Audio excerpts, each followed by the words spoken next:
Olá, ouvinte, seja bem-vindo ao Gato Preto Cast. Estamos aqui no segundo bloco do mês de julho, falando sobre ciência e tecnologia. Eu sou a Patrícia Silveira, eu estou aqui com o Carlos Aguena e o Everton Godoy para a gente conversar sobre esse tema que foi escolhido lá no começo do ano pelos nossos ouvintes. Então você participou aí dessa escolha e a gente está trazendo textos para vocês. A gente já teve um primeiro bloco e agora a gente vai conversar um pouco sobre qual foi o texto, enfim, que o Carlos Aguena trouxe pra gente. Carlos, com você.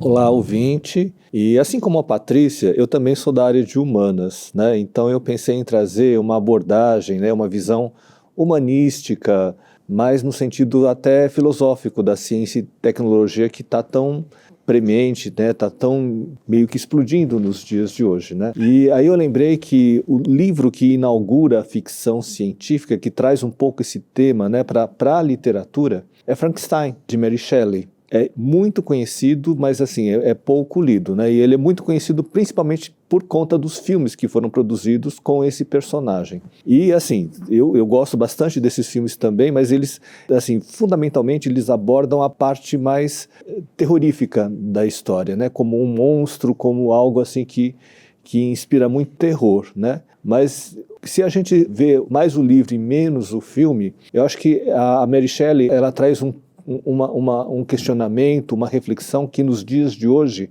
é fundamental, que é assim, por que se faz ciência e tecnologia? Por que se desenvolve a ciência? Por que o ser humano, o que o cientista busca ao desenvolver a sua ciência, o seu conhecimento científico? Eu acho que essa é uma questão crucial, assim, principalmente para os dias de hoje, em que a gente falou bastante do ChatGPT, e o próprio ChatGPT, ele, pelo que eu conheço, né, tem origens meio estranhas, né, assim, fundamentalmente, até onde eu percebo e leio, né, ele é uma tecnologia que busca o lucro. É uma tecnologia muito pautada na parte comercial, né? Enquanto investimento, enquanto indústria, né? Enquanto empresa, né? E aí eu me lembrei muito do Miguel Niconelis, que nesse aspecto ele é extremamente crítico, é um grande cientista brasileiro, talvez um dos nomes mais importantes, né? da ciência da atualidade, e ele frisa muito, né? o quanto que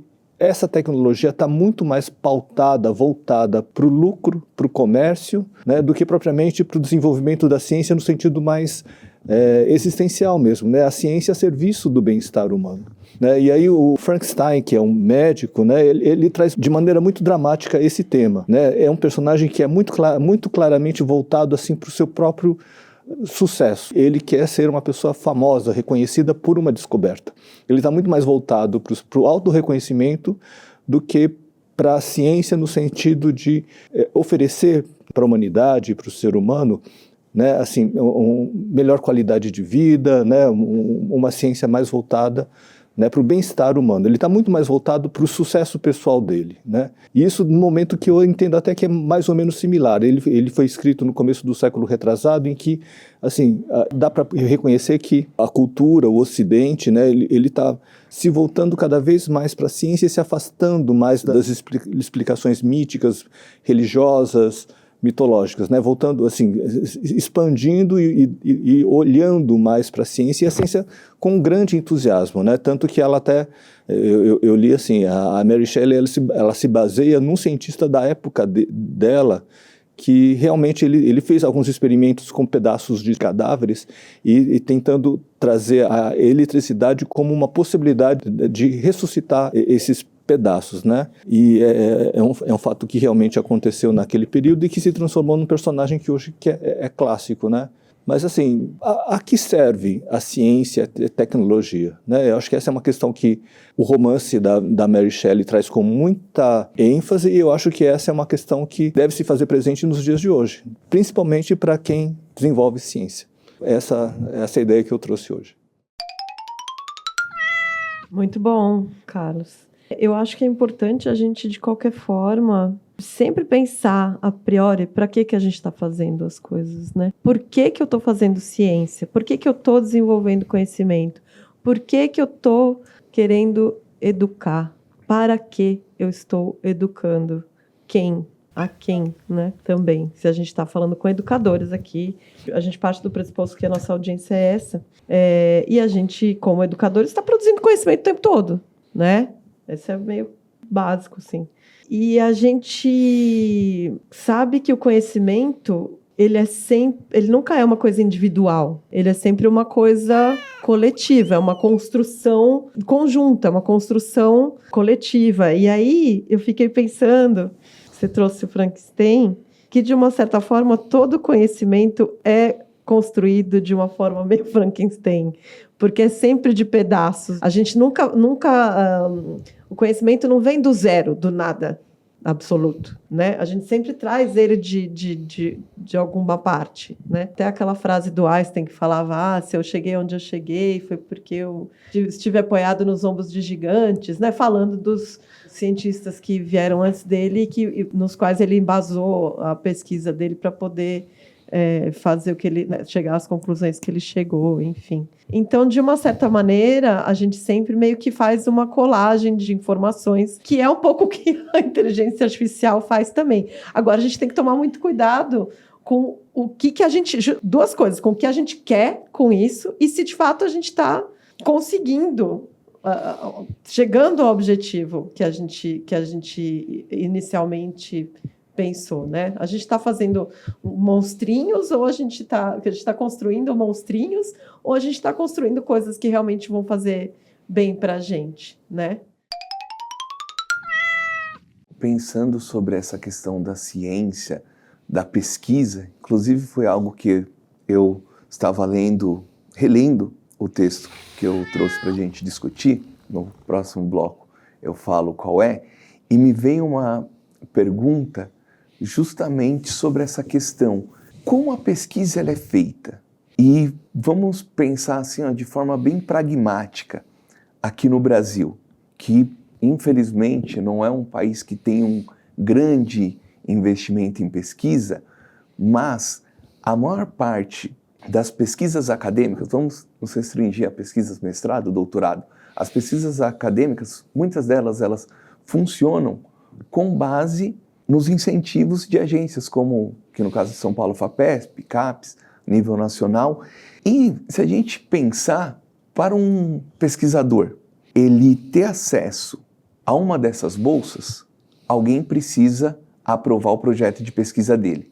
Então, existe, de certa forma, um filtro, um crivo do que merece ser pesquisado e receber apoio e do que não terá esse apoio financeiro, de divulgação, enfim. E aí pensar como isso influencia no desenvolvimento. E é lógico que, como nós estamos discutindo aqui, a obra que foi apresentada era um desejo individual, o desenvolvimento, a criação do médico. Mas hoje, as grandes empresas, que inclusive é sobre elas que eu vou falar no livro que eu trouxe, elas precisam do Estado para desenvolver pesquisa? Lógico que se a gente for mais a fundo e observar como a pesquisa ela é desenvolvida no mundo, até mesmo a internet que muitos estão utilizando para ouvir o podcast, a princípio ela não foi desenvolvida pelas empresas, e sim era um projeto de Estado. A gente foi estudar como Taiwan se tornou a maior produtora de microchips do mundo, nós veremos que houve um grande incentivo do Estado também. E pensando em Brasil, a pesquisa acadêmica ela acontece com esse incentivo do Estado. Então, lógico que algumas empresas elas têm a possibilidade de transformar a pesquisa que vem sendo desenvolvida nas academias para finalidades mercadológicas, como o ChatGPT, mas é entender isso. Será que quem financia, sim, quem paga a banda escolhe a música? Será que funciona nesse sentido? E aí, o meu questionamento era sobre a liberdade na escolha de um projeto de pesquisa, até que ponto o pesquisador, como o doutor na obra, ele tem a escolha do que vai fazer. E é importante também, isso é muito presente, aí eu também sou professor, pensando quando a gente está em uma sala de aula, que a gente pode realizar escolhas e deve realizar escolhas, mas, assim, a autonomia, a escolha, ela sempre vem com uma responsabilidade também. Quando a gente opta por determinado autor, por determinado caminho, a gente vai encontrar coisas diferentes. Então, é importante a gente ter essa visão. Eu acho que a gente tem muito pouca visão de fora da academia, mesmo que esteja dentro da academia, mas dentro fora das grandes centros de decisão aí do que pode ser estudado, o que pode ser aprofundado ou não. A gente fica mesmo de mãos atadas, até porque a gente não sabe por que meandros essas coisas passam. E passam muitas vezes mesmo pelos interesses financeiros, de empresas, do que é mais importante, não necessariamente para a sociedade como um todo, mas para grupos específicos. Passa muito por isso, sim, né? Eu acho que, principalmente hoje, a gente tem isso veio se agudizando assim, nos últimos tempos, né? Talvez na época da Mary Shelley tenha sido menos. E aí os cientistas podiam, entre aspas, pirar mais e fazer coisas mais... Ouvindo o Everton, me ocorre muito mais do que liberdade de escolha, o poder de escolha. Né? Hoje, né? Acho que é uma coisa mais romântica, né? A gente nem sabe direito de onde que vem tanto dinheiro assim para ele conseguir investir tantos anos numa pesquisa como aquela, né? Mas aqui hoje, de uma maneira muito, muito pragmática, né? Eu acho que a ciência está se encaminhando muito nas mãos de quem tem dinheiro, né? E pensando novamente, né, da importância da ciência enquanto um bem social, né, como algo que se desenvolve a serviço do bem comum, né? Esse é um caminho muito torto e muito equivocado e muito danoso, né? Eu acho, né? Assim, então, a ciência, a tecnologia, né, assim, caminhando de acordo com os interesses puramente mercadológicos, é muito danoso isso, né?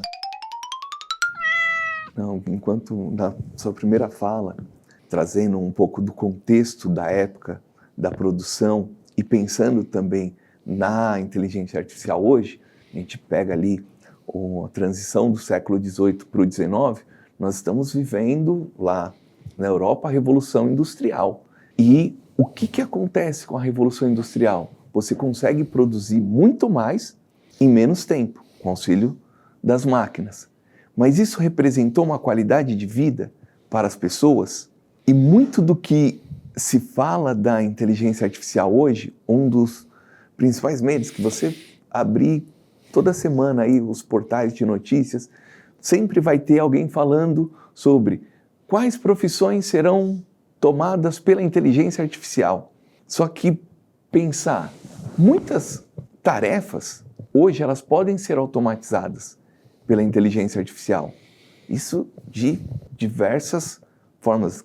E nem precisa a gente pensar em inteligência artificial. A tecnologia ela já vem facilitando muitas coisas há muito tempo, com máquina de lavar, máquina de secar, coisas que antes você precisava se locomover, sair da sua casa, ir até um riacho para lavar roupa. Hoje você consegue, às vezes nem precisa ter a sua máquina, um negócio individual, você passa num lugar, coloca a roupa lá e lava, mas pensar todo esse avanço tecnológico, ele favorece, de certa forma, o modo de vida, mas é um modo de vida de todos. Ele traz o impacto muito dessa perspectiva de vai substituir, vai tomar o trabalho das pessoas. Mas será que não é possível pensar em uma tecnologia, e aí é muito utópico, mas eu ainda penso nisso, porque no próximo bloco a gente vai ir para um lado mais da catástrofe, então vamos terminar esse de forma leve e utópica, de um desenvolvimento tecnológico que possibilite que as pessoas trabalhem menos, já que é possível automatizar muitas ações.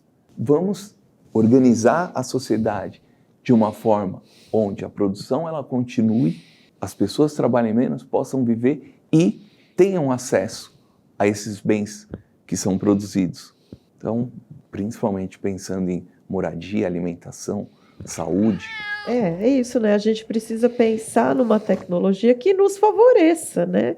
A gente precisa pensar em como a gente como sociedade, como que a gente pode ir levando a coisa de forma que nos favoreça e não que nos engula, né? Assim, vamos criar coisas boas e não monstrinhos, né? Por favor. Como será que a gente faz isso? Essa fica aí a reflexão para todos.